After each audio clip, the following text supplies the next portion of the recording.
Welcome to the MOOCs on Introduction to Sociology 2, and today we shall be doing the topic Decolonization and Pluralism. Before we go into it, we'll give a small description of it or a small background of what exactly is decolonization and why are we trying to deal it within the trajectory of sociology. To tackle the wider problem of decolonizing sociology, we need to situate the development of sociology in its proper colonial history.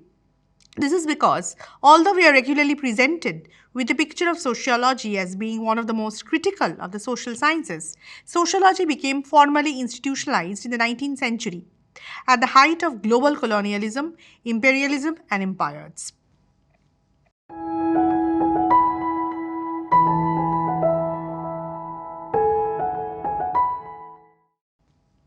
This word of colonialism and empires was not merely a background noise to sociology, but rather the discipline came to internalize the colonial ways of thinking and representing the world. Over a century later, and this colonial style of knowledge production still shapes sociological practice. In this regard, action for the future of sociology require a significant examination of the discipline's past. Now, let me make this point very clear that sociology is actually deeply entwined with the ideas of colonialism, imperialism, and empire.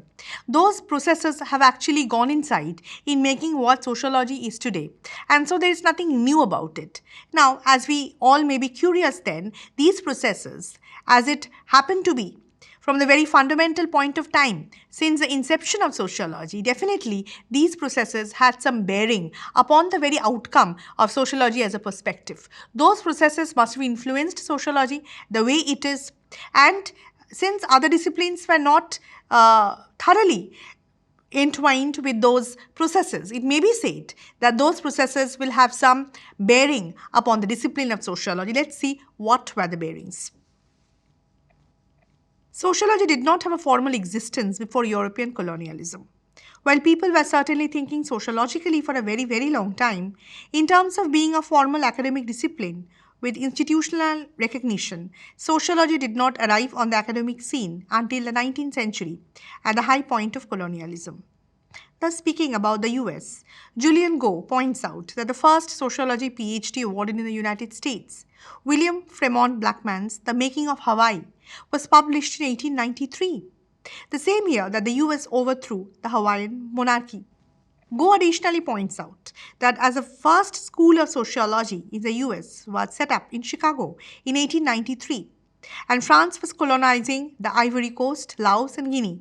And as the first issue of the American Journal of Sociology was published in 1895, the Cuban Rebellion against the Spanish began.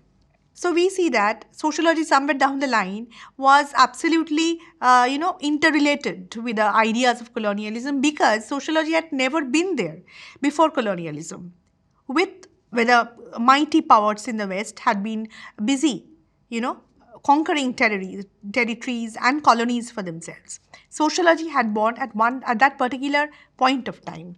And can you imagine, learners, therefore, how interesting it is that unlike other disciplines, none of them had such a colonial bondage as sociology had.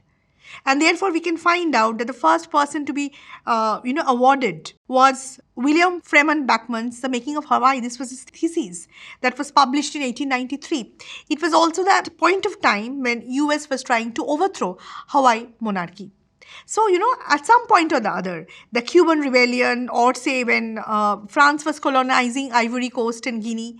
So, those were the colonial junctures into which sociology was taking its birth. So very interestingly, this character will definitely have an impact upon the discipline of sociology, and it's needless to say that the dialects or the traits of colonialism will be imprinted on the discipline of sociology forever. And however hard we may try to free ourselves from the shackles of colonial bondage, that stamp, that mark shall always be there upon us and on our discipline of sociology. Shaped by the process of colonialism and empire. Outside of the US, we may add that the first sociology department set up in the UK in 1904 at the London School of Economics was established the same year that we see the first genocide of the 20th century. the Herero and the Nama genocide conducted by the German Empire. While the first sociology department set up in the mainland Europe, it happened in the same year that French West Africa was founded. So it's a story of colonial history. It's a story of how colonialism, when making its trajectory in the 19th century, was also twinning itself with the birth of sociology. Right from the development of the London School of Economics to sociology department being set up in the mainland Europe, all these are stories of conquests, colonialism, imperialism, and much, much more. Simply put, sociology formally developed in a world that was shaped by the process of colonialism and the empire. As we have all seen, that the Western powers, as they were busy trooping in the colonies, setting up their own colonies across the world, across the globe, sociology was tiptoeing onto the island and making its presence felt. So this historical juncture is very important for all of us. It was always colonial to begin with. In terms of decolonizing sociology, unlike many other disciplines, therefore, sociology did not become colonized. Rather, it was always colonial to begin with. By saying that sociology was colonial, I want to mean that sociology both internalized the logic of a colonial episteme and also reproduced and bolstered that very episteme itself. Now, what are epistemes? Epistemes are the ways of thinking and knowing. They set the limits of what can be known, as well as dictating what counts as legitimate knowledge and how this knowledge can be legitimately produced. I've taken this excerpts from an excellent book by Megji, and I've also used my book in the reference. You can always go to the reference section to find about the decolonization of sociology. And it is to say that while colonialism and imperialism had always hand-holded sociology on its formative period, there had also been time that the entire episteme was being constructed from the imperialist gaze, the way they looked at their colonies. When speaking of colonial episteme, therefore, I am referring to dominant ways of thinking and knowing that produced and reproduced colonial differences, the idea that the colonized were inherently different from and inferior to the Western colonizers. This is how Megji says, and he says that when I'm talking about this episteme, I'm talking about the differences that are being ingrained within me. Whenever I talk about the colonizers or the imperialists, there is somebody definitely or undoubtedly who had been colonized, and there is essential and an essentially ingrained difference. Therefore, it always talks about a kind of a distinction which goes that the powerful knows much, much more things and the powerless are those people who have been colonized, and therefore the kind of knowledge that we get from them are too underdeveloped. As if there is nothing we can learn from the colonized. As if suddenly because the Western people have colonized the colonies, it means that the colonial form of knowledge, the knowledge which comes from the colonies, are all retrogressive, regressive, stunted, and all nullified. Creation of master categories. The idea that colonized people were inherently different from the colonized was not a given fact, but was forming a knowledge that had to be actively produced by colonial empires. The creation of race as a master category through which we could categorize the world's population was primarily a mechanism through which the colonial difference could be made. Now, we have already given the idea that the colonized people were all backward, they were all jeopardized, and they have nothing very fruitful to give. So, this knowledge that the colonizers were producing about us had to be, re-established, refurbished, established through a certain categories. Now, how were the categories formed and what were these categories? These categories were different. For instance, class, caste, tribe. So, for the first time, the colonizers were propounding and inventing categories like caste, tribe, which was never there before, in order to establish the regressiveness of the Asian or the colonial people. Thus, through the concept of race in the 16th century, Spanish colonizers were able to draw links between the indigenous people's raza or blood and there being gentes sin razón or people without reason. And the biological evolution in the 18th century allowed for a more rigid conception of race that held non-white racialized groups as naturally inferior to the whites.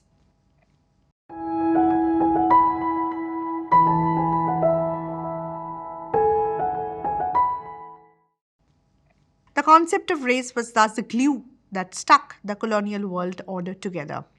as it became a common sense knowledge that there was a global racial hierarchy which permitted the colonization of the lesser races by the dominant white Europeans. See how interesting is this, learners? And I think this will go a long way in understanding how these race theories were formed and why biological evolution was that important, because they had to show, they had to establish this to the outside world that there was a connection between the blood and the knowing of the people, knowledge of the people. The more you belong to the backward countries, the less the more underdeveloped you are, the more stunted you are.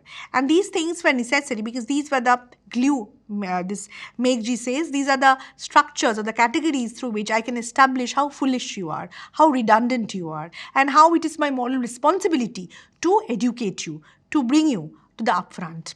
And it is for this reason that I need to teach you. Therefore, it is a white man's burden. The white man, it is his moral responsibility to educate you, to make you more upward, because it assumes that you know absolutely nothing. W.E.B. Du Bois. W.E.B. Du Bois comments, we grant full citizenship in the world commonwealth in the following order: Anglo-Saxon, the Latin, then with just a shade of reluctance we extend it to the Celt and the Slav. We half deny it to the yellow races of Asia, admit the brown Indians to a waiting room only on the strength of an undeniable past, but with the Negroes of Africa, we come to an absolute full stop. Look how derogatory this is. That's the reason, I always encourage the learners to go through anthologies and the original ones so that you will be able to understand the essence of what the writers do instead of, going into translations of what other people are saying about their concepts. It's better to understand the anthologies and go into the original writings of the writers. That way we'll be able to understand the narratives well. So we see that there's a colonial difference which is dividing the world through the taxonomy of race. However, the division of the world was not just geographical and did not aim to just specify where the different races of the world lived. Rather, the colonial difference that ruptured the world was also asserted that people in different regions across the world were in different temporal stages of human development and consequently had essential ontological differences. Scholars have referred to these processes as the coloniality of time and the coloniality of being, which we want to study further. So as you have made a difference between the different stages, it depends that the communities across the globe, not only they were underdeveloped, but they were also at different stages of the evolution of the mankind. And compared to West, where West is the significant other, and we have to be like the West, and the others are all in reference to the significant other at different stages of the continuum of the human development. Accordingly, as I say, that we can actually allow the Anglo-Saxons because they are far more developed. Even the Latins can be allowed, the Celts and slaves can be allowed. We cannot allow the yellow Asians in that way because they are from a different race, and the biological theory of race have already proved that. I mean, that was their modus operandi. They were trying to establish the Western rule, and that was a legitimization drive that they were trying to propose. And when it comes to the Negroes of Africa, it was absolutely stopped because they were thought to be very much derogatory and beyond consideration. Now, the coloniality of time. In terms of the coloniality of time, the myth of colonial difference relied upon the premise that the colonized were less developed as a civilization than those living in the West. It was this very logic that allowed the colonial empire to justify their actions on the pretense of bringing civilization to the rest of the world. And indeed, this temporal grammar is still used in the present day when we continue to refer to the underdeveloped regions of the world, rather than, as scholars have argued, using the term underdeveloped, which stresses the overdevelopment of the West through colonialism. It was always taken for granted that the West that we are trying to imitate, or the West who had been exercising their constraints over us, their rule upon us, is far more superior. Therefore, it is their duty to make us far more knowledgeable and up to the mark. And we were taken for granted as the established savages of the world, as if civilization had stopped before they could knock our door. And we are standing a few miles or yards, maybe kilometers away from the magic word of civilization. And it is the responsibility of the Western world to educate us, to civilize us. And even what is very interesting is if you go through the anthologies in the original books, you will see, for instance, Malinowski, Bronislaw Malinowski's book, The Trobriand Islander. When he went to those islands, when he walked among those people, those ethnographic researches that he have conducted, he was referring to those people as savage. He was working with them, staying with them, sleeping with them, eating with them, but that was the word he used. So that will give you an idea of what colonization means and what or why did we take the resolution to decolonize ourselves from the shackles of these mighty civilizations. Now we shall be studying about coloniality of being. In terms of the coloniality of being, Sylvia Wynter argues colonial difference relied on the premise that only the white Westerners achieved the full status of man, while the colonized people of the world were all varying degrees of subhuman. Overt examples of this may include the evolutionist idea that black people were closer to the animal than mankind, as analyzed by Wolf Hund, and the way that colonized people throughout the world were referred to as savages. Indeed, it was through the coloniality of being that imperial powers could support liberal legislation at home while still exploiting people in their colonies. For instance, France's 1789 Declaration of the Rights of Man and the Citizen claimed that there are certain universal rights to be protected for all people, and yet at the same time, France was murderous empire.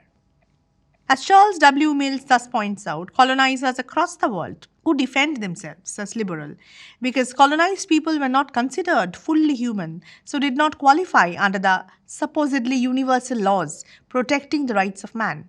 Justice thus became a resource for just us. A different story of sociology's past and present. With colonialism started in the 16th century, therefore the world became epistemically, ontologically and temporally divided and hierarchically organized in what Anibal Quijano has referred to as the colonial matrix of power.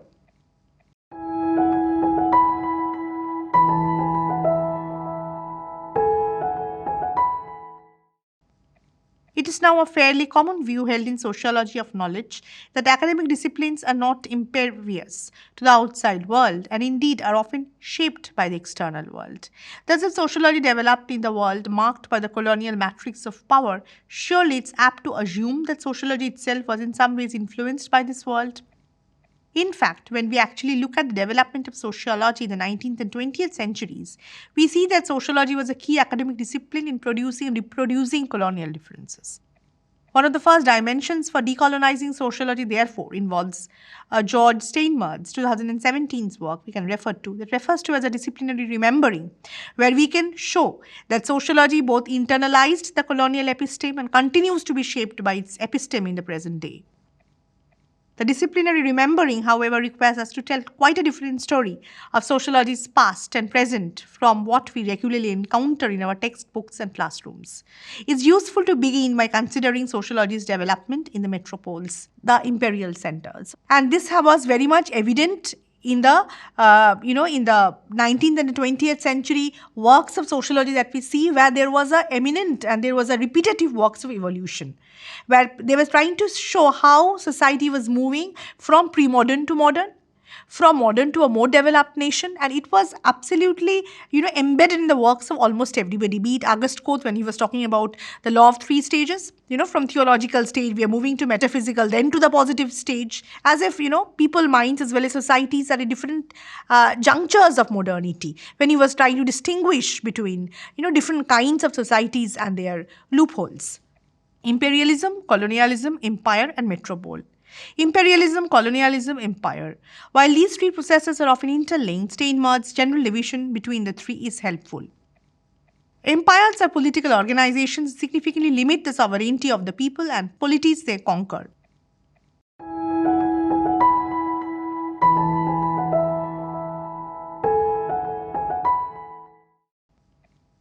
Imperialism is a strategy of political control over foreign lands that does not necessarily involve conquest, occupation, and durable rule by the outside invaders. On the other hand, with colonialism, we have the conquest of a foreign people, followed by the creation of an organization controlled by its members of the conquering polity that suited to rule over the conquered territory and its indigenous population. Colonialism therefore involves the arrogation of sovereignty by a conquering power whose rule is presented as permanent. Metropole. Metropole are the nucleus, the home cities of empire. London was as a metropole of the British Empire, just as Paris was of the French Empire. And sociologists have found it useful to use the notions of metropole to highlight how Western sociologists were producing knowledge, not in a nationally isolated world, but in the presence of an epicenter of a world globally connected through colonialism.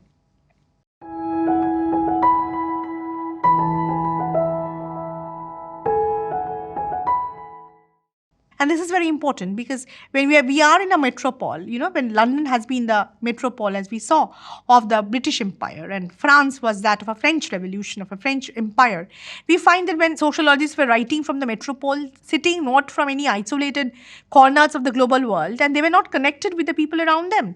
They were just a handful of people that they were targeting, and they were addressing their words and their ideas. And therefore, it necessarily means what colonialism was trying to propose was a regimented and an organized body of control, which will be done by some foreign people as they expose themselves, as they, impose themselves rather on the people and the local people by their thoughts, by their canons, by their rules, by their dictums, and they do it institutionally. Sociology in the metropoles. There are sometimes tendencies, even within decolonial schools of thought, to assume that sociology began in the 19th century as a discipline involving European thinkers discussing European societies.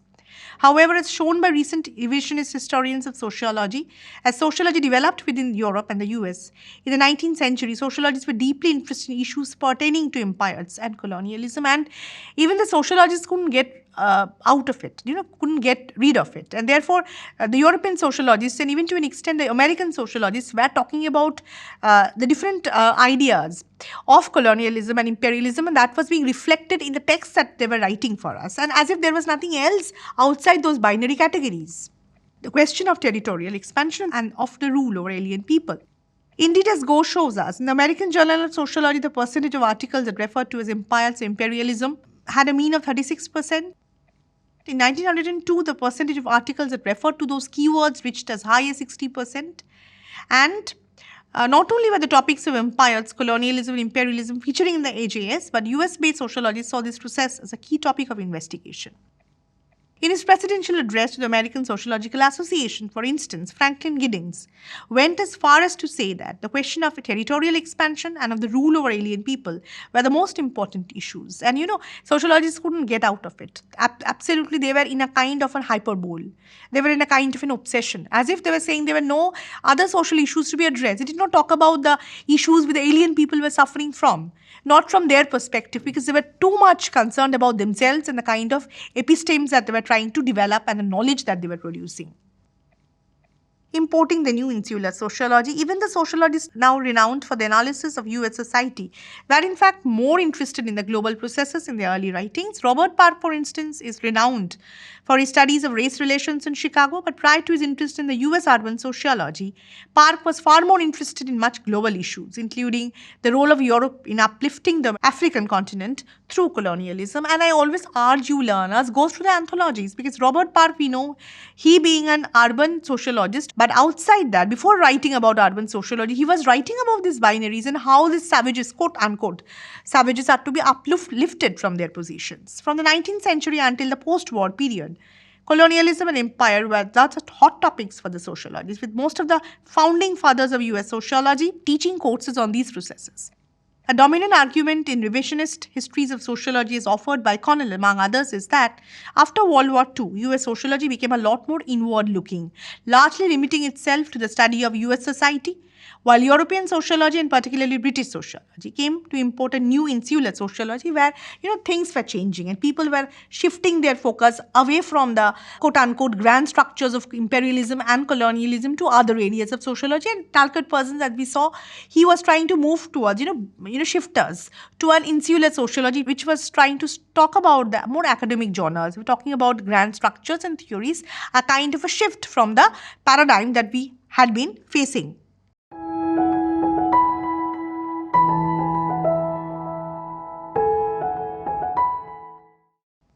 Reproducing colonial difference, and from the archives of the British Journal of Sociology, for instance, we can see that in the post-war period, British sociologists were interested in the issues including marriage patterns across Africa, colonial resistance in South Africa, the value of color in Jamaica, the ethnographic demography of East Africa, among other topics. It seems, therefore, that Cohn's discussion of sociology in the mid-19th century, well into the discipline's next 100 years of development, sociology had a fixation of colonialism, and as I've said, that they were trying to reproduce that colonial difference again and again, and that was reflected in the theories he had written, especially the Law of Three Stages, where he had spoken about the different segments of the society and how people belonged, the civilization belonged to different points on the historical timeline. Sociology is reproducing the civilizational backwardness thesis. Durkheim's typologies of primitive and advanced societies is primarily based on its comparative fieldwork between the Aboriginal people in Australia and the indigenous Americans. And on the other hand, the European societies. In this respect, in order to contrast past historic pre-modern societies with advanced societies, instead of actually consulting history, Durkheim studied colonized people in his present day. As Connell argues, it was this logic that allowed Durkheim in his description of mechanical solidarity in primitive societies to discuss the ancient Hebrews along with the contemporary French colony of Kabylia without drawing any conceptual distinction between the two cases. And he was trying to study the colonized people that they were, and he was trying to compare it with the far more developed people of the European communities and societies. In this way, he was trying to, make a difference, producing and reproducing the differences that actually existed between the colonized people and the colonizers. Colonial difference did not produce myths and knowledge about the colonized, but also produced myths and knowledge about the colonizer. While the colonized were assumed to be backward, the West positioned itself as a beacon of civilization. Through this binary, the myth was able to be produced that the West, as a civilized agents of the world, had a moral duty to bring the civilization. And as I've already said this before, with the construction of race, this myth of moral obligation started with deeply theological roots, with both Spanish and British colonialists seeing empire as bringing salvation to the indigenous people, as I've already said this before, being active agents of empire. It was perhaps in Britain that the relationship between sociology and colonial administrations was most formalized. Indeed, one of the first sociologists in Britain, Patrick Geddes, worked as a colonial town planner, designing towns in India and Palestine, and Geddes was thus critical of colonialism. Of the two first sociological professors in Britain, while Leonard Hobhouse was a critic of imperial rule, Edward Westermarck at the London School of Economics focused his work on the benefits and values of sociology to officials in the colonies. The relationship between sociologists and colonial administrations accelerated in the 1940s and post-war years as Britain sought to move towards a more benign form of colonial rule. Thus, the sociologist Raymond Firth, who later became the secretary to Britain's Colonial Social Science Research Council, told the British colonial officers in 1944 that the Sociological Review journal was publishing the material most valuable for understanding the colonies. And thus, as you move through the slide, learners, I want to ask you, what is the difference which you see in the perspectives of the people? Yes, we were moving from colonization to decolonization, where people were taking note of the differences of the colonized people, and we were recognizing that. One example was definitely Patrick Geddes when he came to work on the town planning of the Indians of India and even in Palestine. He understood the differences and the customized decisions that we must take into note while we go for town planning, and those cannot be done from the male gaze, from the colonial gaze, because every people have their own needs, their dimensions, which must be kept in mind. So what are the basic steps which you need to undertake? Without appreciating the past of the discipline and the continuity of colonial relations of power under the process of coloniality, we fail to understand how our discipline works now.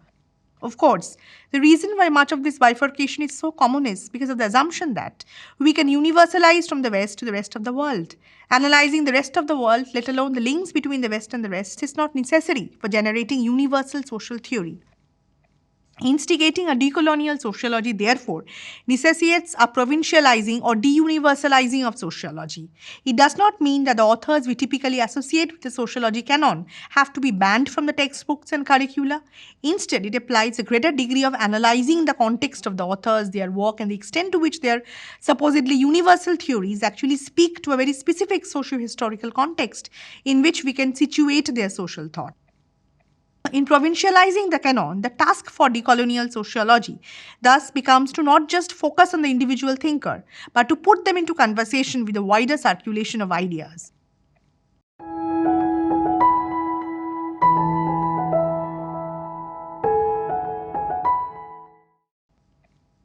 Looking for epistemic and material links become a difficult task, especially for many of the teachers not versed in the decolonial work. So see, when we were reading the classical theories, we were reading from their lens. It is time now that we try to study them from our perspectives. And no, we are not trying to study any kind of universal theory. We will be creating a different genre for ourselves, a regional sociology for ourselves, trying to look at the canons of the classical sociologists from our perspectives. That is very important. So challenging this epistemic inequalities, all that matter, And we will be trying to say that there is a binary division between the global north and the south. The global north is all powerful and south is only there from where we can accommodate our data. That will not do. Challenging this epistemic inequality is all that is necessary to come out of it. It is far more necessary to look for the different gamuts of decolonizing sociology. Different methods are there, and it's not possible to accommodate everything in one slide. So I will also urge you to read more books like this, especially on feminism, intersectionality.